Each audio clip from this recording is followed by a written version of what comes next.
ऐसे में कोई भी उत्तेजनाजनक बातें ना कहें, समय लगेगा।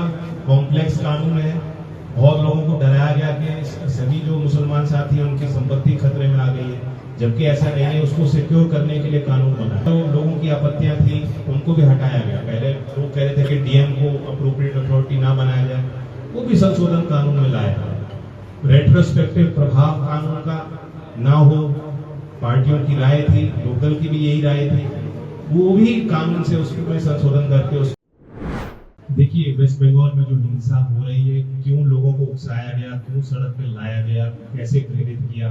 कभी कभी हमने देखा इस तरह के जब आंदोलन सामाजिक एक विस्फोट होते हैं, आंदोलन भी नहीं वो विस्फोट, तो अगर उनको सरकार सही टाइम पे टैकल करे तो क्षति ना हो, नुकसान ना हो, जो जान को खतरा है, वहाँ के रेजिडेंट्स की संपत्ति का नुकसान हुआ है, सरकारी संपत्ति का नुकसान हुआ है, ये सब इसलिए संभव है कि राज्य सरकार की उसको कुछ ना कुछ शेयर है, उनको इंटेलिजेंस की रिपोर्ट भी मिलती है। और मैं आज इस मंच के माध्यम से अपील करता हूँ कि पार्लियामेंट ने कानून बनाया है, बहुत संवाद के बाद एक जो कमेटी के सुझाव थे, सरकार ने उसको माना, पार्लियामेंट में घंटों की चर्चा हुई, देर रात भी नहीं सुबह तक चर्चा हुई, नए कीर्तिमान स्थापित हुए, सारे सीनियर लीडर्स ने सबकी बात सुनी, उसके बाद कानून आया। तो that is a process of democracy. सबको उस प्रक्रिया में विश्वास रखना ही चाहिए, और राष्ट्रपति महामहिम की मोहर भी उस पर लग चुकी है। तो लोकतंत्र में सबको आजादी है, वो अपने हिसाब से सोच सकते हैं, अपने हिसाब से अपने लिए फैसले भी ले सकते हैं। लेकिन मैं अपील करता हूँ, महमूद मदनी साहब भी एक सीनियर समझदार नेता है और वे जनहित को भी समझते हैं, तो ऐसे में कोई भी उत्तेजनाजनक बातें ना कहें, समय लगेगा। कॉम्प्लेक्स कानून है, बहुत लोगों को डराया गया कि सभी जो मुसलमान साथी हैं उनकी संपत्ति खतरे में आ गई है, जबकि ऐसा नहीं है। उसको सिक्योर करने के लिए कानून बना है। वक्फ का विधिवत प्रोसेस है। अब उसमें पहले जो लोगों की आपत्तियां थी उनको भी हटाया गया। पहले लोग कह रहे थे कि डीएम को अप्रोप्रिएट अथॉरिटी ना बनाया जाए, वो भी संशोधन कानून में लाया गया। रेट्रोस्पेक्टिव प्रभाव कानून का ना हो, पार्टियों की राय थी, लोकल की भी यही राय थी, वो भी कानून से उसमें संशोधन करके उसको अमेंड किया गया।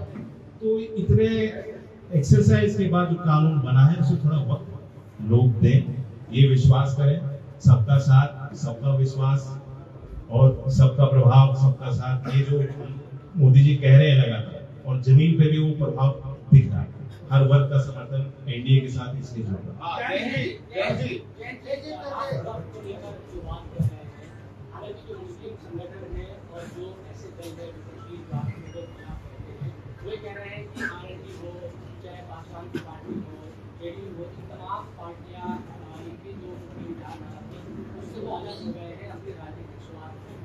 तमाम आरोप आप लोगों को इस चीज को लेकर आप मुसलमानों को क्या कहना चाहेंगे? अभी जो बात आप लोग ऐसे लोग जो कह रहे हैं कि आपने सेक्युलरिज्म है, आपने राजनीतिक स्वार्थ के लिए ऐड ऑन कर देता हूँ।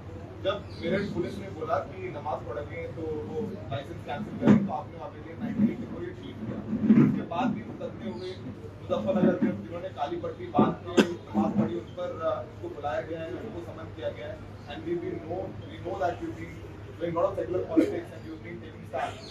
अब आपका रुख क्या है? और जो शोएब ने सवाल पूछा दोनों को मिला के जरा। तो रेड माइक ने मुझसे पूछा है, और मेरे ट्वीट्स आप देख भी रहे हो, फॉलो भी कर रहे हो। मेरे ट्वीट्स तो नहीं रुके, ना मेरे बयान रुके। ये एक सतत प्रयास है यूपी पुलिस को सुधारने का, कि हमारी कोशिश, मैं इतना ही कह सकता हूँ। बाकी राज्य सरकार के हाथ में है निर्णय लेना, लेकिन कहीं भी कोई हानि ना हो।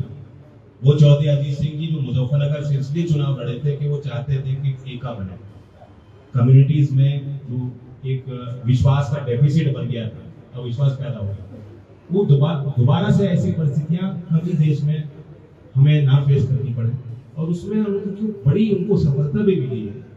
We are remaining to be a liberal secular party with a progressive outlook, that's all. हम तो देख रहे हैं कि आप तो लगातार बोल ही रहे हैं, वो भले ही मुजफ्फरनगर में कुर्ता वाला बयान हो, चाहे उसके बाद में जो विधायक केपी सिंह है उनको लेकर के कहा गया हो, और अभी आपने जो मेरठ में पुलिस को लेकर के जो कहा, आप लगातार स्टैंड ले रहे हैं, लेकिन उसके बावजूद भी कुछ नेता ऐसे हैं जो ये कह रहे हैं कि जयंत चौधरी जी अब पहले की तरह मुखरता से बात नहीं करते, और हम लगातार देख रहे हैं कि मुस्लिम समाज के जो नेता हैं वो पार्टी में जुड़ भी रहे हैं अलग अलग स्थानों पर, तो आप लगातार स्टैंड ले रहे हैं, लेकिन बावजूद उसके ये क्या कुछ हो रहा है? ये राजनीति पहली बार नहीं होगा, ये होगा, इसे हम लोग फेस करेंगे।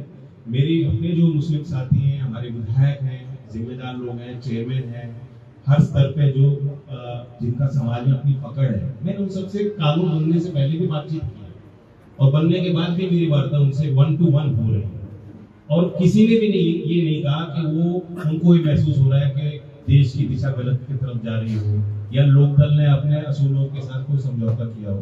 दे डू फील, चिंताएं होती हैं और चिंता को दूर करने का काम भी वो नेता करेंगे। मैंने हर एक मुस्लिम लीडर को जिम्मेदारी दी है कि आप छोटी छोटी बैठक करें, आप मस्जिदों में जाएं, समाज के नेताओं इमामों के साथ बैठें, नौजवानों के साथ बैठें, जो देश की बदलती तस्वीर के साथ जुड़ना चाहते हैं। पार्टी को लेकर एक सवाल है, तो आपका अपील है, आपने सदस्य युवाओं को राजनीति कार्य के लिए प्रेरित कर रहे हैं, आपकी पार्टी क्या उस ट्रैक पे जाएगी? You should be aware, private bill मैंने जब मैं एमपी था पेश किया था कि 21 साल की उम्र में अगर आप वोट कर सकते हो, शादी कर सकते हो, अधिकारी बन सकते हो, समाज के लिए फैसले ले सकते हो, तो जिस चुनाव में वोट कर रहे हो उसमें आप एक प्रत्याशी नहीं बन सकते। तो विधायक और सांसद बनने की एज भी घटनी चाहिए। और फिर मुझे लगता है कि हमारे सांसद चंदन चौहान ने भी दोबारा एक पिटीशन इसमें संसद की प्रक्रिया में शामिल किया। Because you know that Congress speaks about caste census. Now Karnataka has prepared this report and people have been able to candidate. But they are also delaying it by saying that we need a scientific study of that report. Do you think that is a reflection on part of Congress? Definitely is. See, it's a very complex issue. Do I understand caste fully or completely? I don't. Grassroots politicians today may be aware of their vision, but pan-India, what is the true story?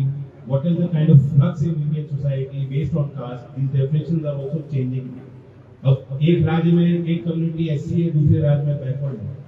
Delhi में, UP में कश्यप समाज के लोग दिल्ली आते हैं, काम करते हैं और वो 20 साल से उनके नाम में शर्मा लिखा है।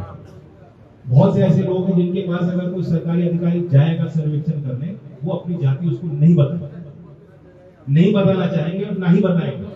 तो ऐसे में सरकारी तंत्र किस हिसाब से सर्वेक्षण करेगा, उसमें किस तरह की पुख्ता जानकारियां सामने आएंगी, मेरा अनुभव कुछ और है। तो it's a very complex issue, simplified for political reason. When Congress says कि कास्ट सेंसस कर लो और देश की अर्थव्यवस्था बदल जाएगी, देश के गरीब जो है वो तुरंत जो है अमीर बन जाएंगे, वो मिडिल क्लासेस में जुड़ने शुरू हो जाएंगे। ऐसा नहीं है, it's not so easy. Caste census is not a solution to anything, it is one data point.